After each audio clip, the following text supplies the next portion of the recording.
The 1980s would prove to be a very important time in history for the Tampa Bay music scene. The Tampa Bay music scene simply exploded wide open in the early 1980s, ushering in the second golden age for the local music scene, which would peak around the mid-1980s through the mid-1990s. During this time, Tampa Bay became a huge hotbed of talent, comparable to the LA music scene around the same time. Leading the way throughout the 1980s were two rock bands, Stranger, formerly known as Lynx, and later Romeo, and Savatage, formerly known as Avatar. Both bands would eventually sign major label deals during the 1980s, Stranger signing with Epic/CBS Records in 1981, and Savatage signing with Atlantic Records in 1985. This would open the doors for other bands, both locally and nationally. During this time, bands were forming all over the Tampa Bay area, to the point where it started to seem like musicians were a dime a dozen. In addition, countless bands were relocating to the Tampa Bay area from other parts of the country, all in the hopes of having a better chance of getting discovered and signing with a major record label. Following the major label signings of both Stranger and Savatage earlier in the 1980s, two more Tampa Bay bands would also see major label deals in the late 80s and early 90s as well. Rock's Gang, who signed with Virgin Records, and the Hazies, formerly known as Rock, who signed with EMI. Other prominent Tampa Bay bands who made a name for themselves during the 1980s and early 1990s included the Macabre Brothers and Momentum, Four in Legion, Blade, Multicolor House, Bleeding Hearts, Erasmo, the Damon Fowler Group, Dolores Telescope, Freaks Rule, D-Force, Power Surge, Noise, and Men from Earth. Just to name a few. Bars and music venues started sprouting up all over, showcasing some of the best talent the Bay Area had to offer in all forms of music, but especially in rock music. It was usually standing room only, no matter what venue or which band you went to see. The clubs and venues were always packed. Venues such as the Rocket Club, ML Chasers, Alley Cats, Brass Mug, Killian's, Bourbon Street. They all were hugely popular, and showcased a lot of great original bands. During this time, the only cover bands you would find would be either some house band, or some lounge act playing at a local Holiday Inn somewhere. This area was rich with original bands. You couldn't go into a venue to listen to a local band that didn't play all, or at least mostly, original material. Most of the venues would only gig bands that were original. This area became so rich with original talent that artists from all the major record companies started looking in our direction, heading down to the Bay Area, and scouting all the local live music bars and venues. Just drooling at the possible prospect of being the first to sign the next big band. Along with the A&R scouts coming down here from all the major record labels to tap the well of talent Tampa Bay had to offer, independent record companies started popping up all around the Bay Area as well. And the ones that were here already, all of a sudden had a much larger pool of talent to wade through. Some of the local independent record companies, just to name a few, that were prominent in the area include Blue Heart Records, BSB Records, Concrete Cargo Music, Deep Cut Records, and Little Neck Records. Along with the record companies and the saturation of bands came a demand for recording studios, and rehearsal space as well. New ones started popping up, and old ones started getting much more business than they ever could have hoped for before. Some of the local recording studios, just to name a few that were here, were Anything Audio, Atlas Recording Studios, Axiom Recorders, Baysound Recording, Morrisound Recording, Housequake Recording Studios, Labyrinth Studios, Infinity Studios, Panda Productions, and Slam Studios.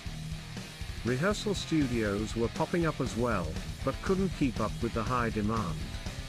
There was such a high demand for the limited rehearsal space that the air-conditioned storage units started advertising rehearsal space for bands in the media. Public Storage, or PS for short, was one of the more popular ones that would actually advertise as rehearsal studios. believe it or not. The local media started also writing editorials about the problem of bands using storage spaces to rehearse in that weren't air-conditioned. The news media was actually publishing public service announcements in the papers and on TV, warning about the dangers of practicing in a non-air-conditioned storage unit. Some of the more popular rehearsal studios were Apple Rehearsal Studios, Circle Rehearsal Studios, Northern Lights Studio 18, and Atlas Rehearsal Studios. Of course, with the explosion of the local music scene, came the need for talent management. Management was a necessary evil in most musicians' eyes, but in an area where original musicians and bands were a dime a dozen, they needed an edge. Local management companies were more than willing to fulfill those needs, and in return, scoop up the rewards. After all, back then there was no internet, which meant no MP3, no downloading of music, no MySpace or Facebook, no websites, period. There wasn't even public email yet. So self-promotion back then was extremely hard to pull off successfully, especially in an area that is bursting at the seams with other talent that was potentially your competition. In order to make it big, bands needed management and promotion. Not to mention that the bands had to work their asses off to get a following. With no internet back then to get the word out about your band and music, you had to pay your dues by using flyers and gigging as often, and at as many places, big or small, as you possibly could. Hiring a management agency would take some of the work and stress load off of the band, and was an outlet to get your name, and demos, in the hands of under-reps on the national music scene. Some of the local management agencies, just to name a few, that were in the area were Crystallize Management, Keith Collins Management, Capstone Music Group, and Steel Management. Tampa Bay became so much of a music-oriented area, that even other professions were trying to capitalize on it. Area music attorneys even started advertising on television and in print ads. Another outlet that was available to help the local music scene at the time was the organizations like the local branch of the Afro Musicians Union, American Federation of Musicians, and the Florida Musicians Association. The support for the local music scene and the bands in general from the print media, radio stations and the record stores was phenomenal. Most of the record stores at the time had separate sections in their stores that were reserved for selling albums solely released by unsigned local artists. Record stores like Specs Music and Video, Peaches Music and Video, Bananas Records and Tapes, Aces Records, Vinyl Fever, Vinyl Museum, and Asylum Records and Tapes all were great supporters, and featured local artists and bands in all their stores. The local instrument stores were doing their part in helping all the great talent as well. Seminole Music and Sound, Paragon Music, Brigham Music, Music Mart, and Thorogood Music all played a huge part. Many of these stores would constantly feature on-site performances by the local bands. Bleeding Hearts would perform on several occasions at both locations of Seminole Music and Sound, and would pack huge crowds each time. Record stores and instrument stores weren't the only great supporters of the local bands either, the scene was being highly promoted on the airwaves as well. Unlike most other parts of Florida, Tampa Bay was one of the only areas where local radio stations were setting aside pockets of precious airtime in order to showcase our great talent in the form of an hour or so of playing nothing but songs from local artists. These stations would also broadcast in-studio interviews and performances with local artists and bands as well. WXDB 98 Rock had their Tampa Bay Rocks show hosted by Jeff Zinder from 9 p.m. midnight on Sunday nights. WMNF 88.5 FM had their local music show hosted by Ron Boyka on Thursday nights from 11 p.m. midnight. 95 Inc. also did their part in promoting the local music scene as well, airing the 95 Inc. Radio Clash every Sunday night from 9 p.m. to 2 a.m. Hosted by Charlie Logan, the 95 Inc. Radio Clash broadcasted local bands performing live from Morrisound Recording Studios in Tampa. The radio dial wasn't the only place you could find Bay Area talent showcased. TV was lending a helpful hand as well. There were several cable access shows that were dedicated to showcasing local bands and clubs. Tracks hosted by Kathy Lucas, Tampa Bay Players Live, Metal Masters, and Dave's Garage. Hosted by Kathy Lucas, Tracks was a weekly cable TV show that focused mainly on the local music scene. On her show, Kathy would interview local bands and artists, play music videos by local bands and artists, and report on the local music scene news. Dave's Garage was a cross between The Tonight Show and Wayne's World. Dave's Garage would feature local bands performing in the studio, as well as conduct interviews with the local talent. Probably the longest lasting, and more popular of the TV shows was The Mike Pacelli Show. This show was hosted by local Tampa Bay musician, Mike Pacelli, who fronted the band, the Mike Pacelli Group. The TV show aired in the 80s and 90s. Pacelli hosted his television show on the Warner Brothers affiliate WTMV for 10 years on Friday and Saturday nights in the Tampa/St. Petersburg/Orlando market. The program boasted a 14 million cumulative audience. Mike would often have guest musicians from the local Tampa Bay area, as well as national artists, jamming on the show in between skits, interviews, and showing music videos. It wasn't just the local music television shows that was shining the spotlight on the Tampa Bay music scene. We were getting attention on a national and global level as well. Savatage was featured, and even hosted MTV's Headbangers Ball on several occasions. In addition, the Tampa Bay Metal Awards received recognition on MTV as well. The publicity didn't end with just the radio stations, TV stations, or record stores either.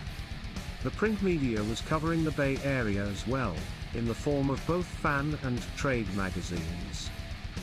Tampa Bay had plenty of print media coverage in locally published magazines such as Thrust Magazine, Players Magazine, Focus Magazine, Jam Magazine, and Creative Loafing. Creative Loafing, which is still in existence today, was more of an eclectic, alternative newspaper itself. They featured more than just the local music scene in their newspaper, however, they did their fair share of covering the local music scene. The other 4 magazines were purely dedicated to the local music scene, complete with editorials, interviews, show schedules, band press releases, album reviews, and musician classifieds. The local music scene became so huge that even the bi-weekly, 100-page Jam magazine wasn't enough, so once a year the publisher of Jam magazine would publish a special edition magazine called the Florida Music Directory. This special edition of the magazine was a nearly 200-page who's who in the local music business. It was by all practicality a trade magazine that offered descriptions and contact information of everyone in the Tampa Bay music industry. It listed not only the local bands and artists, but also contract songwriters, promoters, agents/managers, radio stations, music attorneys, sound/lighting, transportation, venues, video production, media, record companies, distribution, recording/rehearsal studios, and much, much more. Tampa Bay played host to several large-scale events during this time as well. 98 Rock started the popular, annual multi-day event and concert known as Livestock back in 1990 to showcase both national and local bands. Tampa Bay also had several annual awards shows to honor all the local music scene professionals as well. The 3 more well-known ones were the Bay Area Music Awards, Tampa Bay Music Awards, and the Tampa Bay Metal Awards. As the mid-1990s were coming to a close, and with the late 1990s just on the horizon, it seemed like nothing would slow down the music scene here in Tampa Bay. Also during this period of the 1980s and 1990s, a new genre of heavy metal music took shape and became hugely popular in the Tampa Bay area as well. Death metal. Much like the mainstream rock bands that were popular in the Tampa Bay area, The death metal bands were becoming extremely popular on the local music scene as well. Whether it was from the common, everyday, average garage bands that were sprouting up all over the Bay Area, or the more experienced bands playing in the local venues such as the Brass Mug or the Ritz Theatre. Tampa Bay was gaining some well-deserved attention and recognition with this newer, much more aggressive sound. Tampa Bay was producing the majority of metal bands. Bands such as Obituary, Death, Morbid Angel, Nasty Savage and Deicide, just to name a few, were all from this area. Cannibal Corpse, although originally from New York, moved their home base to the Tampa Bay area so they could prosper from the locally exploding death metal scene as well. Before long, record companies started signing Tampa Bay death metal bands to their labels left and right. Morrisound Recording Studios in Tampa became one of the preferred studios in the Bay Area for death metal bands to record in. Though the studios did much more than just death metal, it was death metal that helped put the studios, as well as the Tampa Bay area, on the national map in the 1980s and into the 1990s. So much in fact that it rightfully earned Tampa Bay the moniker of the death metal capital of the world. That moniker couldn't have been more accurate at the time either.